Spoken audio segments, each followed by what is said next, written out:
اچھا جی، 10 بے وقوفیاں سن لیجئے، سنانی ایک ہے لیکن اس ایک کو سنانے سے پہلے 9 اور سناتے ہیں، کیونکہ لکھی ہوئی ہی 10 ہیں حضرت جی نے۔ پہلی بے وقوفی تو یہ ہے کہ بندہ نیکی تو نہ کرے لیکن جنت کی امید رکھے، یہ بے وقوف ہے۔ دوسری، آدمی خود تو بے وفا ہو لیکن دوسروں سے وفاؤں کی امید رکھے۔ تیسری، کہ آدمی کی طبیعت میں سستی ہو اور وہ چاہے کہ میرے سارے آبجیکٹو پورے ہو جائیں، میری خواہشات پوری ہو جائیں، یہ بھی بے وقوفی ہے۔ چوتھی، کہ بندہ اپنے بڑوں کی نافرمانی کرے اور یہ چاہے کہ اس کے چھوٹے اس کے فرما بردار بنے، یہ بے وقوفی ہے۔ پانچویں بے وقوفی یہ ہے کہ انسان بیمار ہو اور بیماری میں بد پرہیزی کرے اور یہ امید رکھے کہ شفا مل جائے گی۔ مثال شوگر ہے، میٹھا کھا رہا ہے، بلڈ پریشر، مطلب جو چیز کو منع کی گئی ہے وہ کھائے اور امید رکھے کہ میں ٹھیک بھی ہو جاؤں گا، فرمائے بے وقوفی ہے۔ چھٹی بے وقوفی یہ کہ آدمی اپنی آمدنی سے زیادہ، اپنی انکم سے زیادہ ایکسپینس کرے، آمدن سے زیادہ خرچ کرے اور یہ امید رکھے کہ میں خوشحال ہو جاؤں گا، یہ بے وقوفی ہے۔ ساتویں بے وقوفی یہ کہ مشکل وقت میں انسان دوسروں کی مدد نہ کرے اور یہ خیال کرے کہ میرے مشکل وقت میں لوگ میری مدد کریں گے، فرمائے بے وقوفی ہے۔ آٹھویں بے وقوفی یہ کہ اپنا راز کسی کو بتا دے اور یہ امید رکھے کہ یہ کسی کو نہ بتائے، یہ بھی بے وقوفی ہے۔ نویں بے وقوفی یہ ہے کہ انسان کوئی گناہ کرتے وقت یہ سوچے کہ 2-4 دفعہ کر کے چھوڑ دوں گا، 2-4 دن کر لوں گا، 2-4 مہینے کر لوں گا، پھر چھوڑ دوں گا، فرمایا نہیں، پھر عادت پختہ ہو جاتی ہے، یہ بے وقوفی ہے، ابھی چھوڑنا پڑتا ہے۔ اور 10ویں بے وقوفی، جو خاوند اپنی بیوی سے جھگڑا کرے اور یہ سوچے کہ مجھے سکون کی زندگی مل جائے گی، یہ بھی بے وقوفی ہے۔ جو خاوند روزانہ اپنی بیوی سے جھگڑا کرے اور سکون کی زندگی چاہے، یہ بے وقوفی ہے۔ تو ہم روز کے لڑائی جھگڑے سے ہم بچیں۔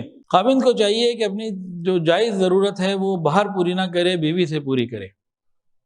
حدیث کے اندر آتا ہے باہر کوئی اچھی لگ گئی، نظر پڑ گئی اچانک، تو وہ اپنی بیوی کے پاس آئے۔ اگر کوئی خاوند اپنی بیوی کے پاس نہیں آ رہا، باہر جا رہا ہے، تو غور کرے اس کے مال میں کوئی گڑبڑ ہے، اس کی کمائی ٹھیک نہیں۔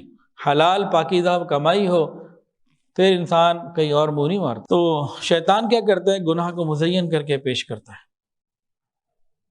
تو اپنی ساری ضروریات گھر میں انسان پوری کرے۔ یہ پوائنٹ حضرت جی نے لکھا ہے کہ بیویوں کو کچھ ذاتی خرچ دے دینا چاہیے۔ یہ شریعت کا مسئلہ ہے کہ خاوند اپنے اخراجات جیسے بھی کرتا ہے گھر کے، وہ کرے اپنی جیب کے مطابق، لیکن بیوی کے لیے کچھ ذاتی خرچہ الگ سے متعین ہو جو اس کو وہ دے، اس کا حساب نہ لے، اس سے ہر مہینے اسے کچھ دے کہ بھئی یہ آپ کے لیے ہے میری طرف سے، اس کا اب آپ نے کیا کرنا ہے آپ جانے، آپ کا کام جانے، میں نے نہیں پوچھا۔ یہ قرآن مجید کے اندر بھی اس کا ذکر ہے اور فقہاء نے اس کو بہت تفصیل سے اس کے اوپر لکھا ہے کہ ہر مہینے اپنی بیوی کو کچھ دے اور بھول جائے۔ ہاں، یہ نہیں کہ خاوند اپنی حیثیت سے زیادہ دے، یہ بات نہیں کی گئی، جتنی اس کی حیثیت ہے اتنا دے، اور بیوی کو بھی چاہیے کہ اس کی حیثیت سے زیادہ تقاضا نہ کرے۔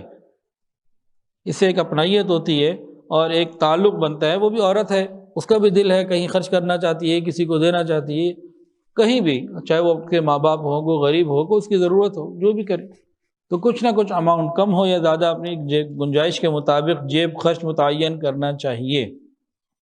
بعض مرتبہ کئی گھروں میں اسی حکم پر عمل نہ کرنے کی وجہ سے لڑائیاں ہوتی ہیں کہ بھئی اس نے اپنے آپ کو، اپنے گھر، اپنے آپ کو آپ کے لیے، آپ کے بچوں کے لیے، گھر کے لیے وقف کر دیا، اب خاوند یہ بھی نہ کرے۔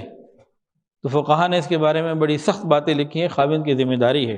بیویوں کے لیے اللہ رب العزت کی سفارش، بیویوں کے لیے اللہ رب العزت کی سفارش، حضرت فرماتے ہیں کہ خاوند حضرات ایک بات توجہ سے سنیں۔ دیکھیں، اگر کوئی سفارش کرنے والا قریبی رشتہ دار ہو تو ہم اس کی بات مان لیتے ہیں، کوئی بڑا آدمی ہو تو اور زیادہ مان لیتے ہیں کہ بھئی اس کی سفارش تو اس نے کی ہوئی ہے، میرے شیخ نے کی ہوئی ہے، میرے والد نے کی ہوئی ہے، میرے جناب فلاں بزرگ ہیں انہوں نے کی ہوئی ہے، تو انسان خیال رکھتا ہے نا۔ اگر کسی کو خواب میں نبی علیہ السلام کی زیارت ہو اور نبی علیہ السلام اس کو کہیں کہ دیکھو اپنی بیوی کے بارے میں خیال رکھنا، میں سفارش کر رہا ہوں، اب یہ بندہ کتنا خیال رکھے گا کہ نہیں رکھے گا؟ اب اس سے بڑی سفارش آپ کو بتا دوں، قرآن کے اندر آئی ہے، وَعَاشِرُوهُنَّ بِالْمَعْرُوفِ، اللہ رب العزت نے ہماری بیویوں کی ہمارے لیے سفارش کی ہے ہم سے کہ ان کے ساتھ بہتر طریقے سے زندگی گزارو۔ اللہ رب العزت نے تمام شوہروں سے ان کی بیویوں کے بارے میں ان شوہروں کو فرمایا ہے کہ دیکھو ان کے ساتھ اچھی زندگی گزارو۔ اس کے اوپر مفسرین لکھتے ہیں، تمام مفسرین لکھتے ہیں کہ یہ خاوند کے لیے سفارش ہے اللہ کی اس کی بیوی کے بارے میں۔ اور آگے مفسرین لکھتے ہیں کہ جو شخص اللہ رب العزت کی اس سفارش کا خیال رکھے گا اور بیوی کے ساتھ اچھی زندگی گزارے گا، قیامت کے دن اللہ اس کا خیال رکھیں گے، چل بھائی تو نے دنیا میں میری بات مانی، چل جنت۔ اور جو اس کا خیال نہیں رکھے گا، بیوی کو رف اینڈ ٹف رکھے گا، کیا ہوگا؟ قیامت کے دن اللہ تعالیٰ، اچھا ٹھیک ہے، جس طرح تم یہ دیکھتے تھے نا کہ روٹی 1 منٹ لیٹ کیوں ہو گئی، تیز گرم کیوں نہیں ہے، نمک کیوں ہو گیا، یہ کیا ہو گیا، آ جاؤ پھر اسی حساب سے، پھر اسی چھلنی سے تمہیں دیکھتے ہیں، تو یہ زبردست پکڑائی میں آ جائے گا۔ تو وَعَاشِرُوهُنَّ بِالْمَعْرُوفِ، یہ اللہ رب العزت نے سفارش کی ہے۔ حضرت تو یہ فرماتے ہیں کہ انسان کو چاہیے کہ ان الفاظ کو اپنے بیڈ روم میں لکھ کے لگا لے۔ صفحہ نمبر 202 میں لکھا ہے وَعَاشِرُوهُنَّ بِالْمَعْرُوفِ، ان الفاظ کو چاہے تو بیڈ روم میں لکھ کے لگا لے کہ بھئی مجھے اللہ کی طرف سے اپنی بیویوں کے بارے میں یہ حکم